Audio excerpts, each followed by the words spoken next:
Welcome to Take Root. Today we're in Siloam Springs with Master Gardener Dawn Denton, and Dawn is going to teach us all about how to grow lavender. Well, Beth, lavender is considered a subshrub in northwest Arkansas in our area, and there are a few tricks to growing it, and I have learned a few of them, but I'm still learning as I go. One of the things about lavender is when you're planting it, you're going to want to plant it in the month of April. That's the best time. You're going to want to look for certain varieties. The varieties that have done well for me are Grosso Fat Spike, Grosso Blue, and Hidcoat.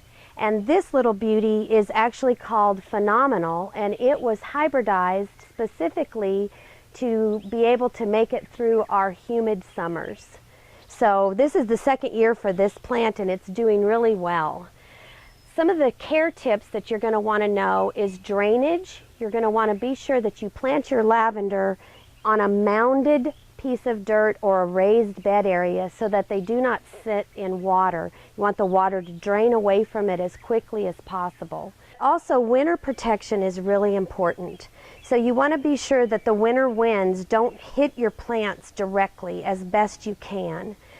The other thing is full sun. It needs full sun, which is 7 or more hours of sunlight a day. Deer do not like this plant, so you're really pretty safe to plant it out in the open.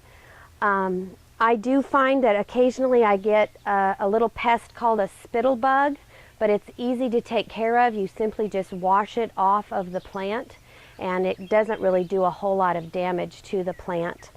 One of the things when you're growing lavender that's hard to do for some people, but it really does help with the health of the plant, is to harvest your lavender off of the plant. Do not let the buds stay on the plant and dry on the plant. They really do better if you come in and you cut them. And so even though it's a beautiful thing to see in your garden, know that when it starts to open and you've got at least a third of the blooms opening on the stem, that's when it's time to cut the lavender. Drying the lavender is one of the things that I like to do. I usually take about 50 stems, no more than that, to dry in our climate. It's hard for it to dry all the way if you have more than that. Once it's dry, you can debud it, and you can use it in sachets, which are a great thing to put in your drawers and your closets, and they also make really great gifts. Sometimes you'll see just dried lavender groupings just hanging as decoration. So there's lots of ways to use the dried lavender. The important thing is to be sure and harvest it when you can. For the Benton County Master Gardeners, this is Dawn Denton, and Take Root.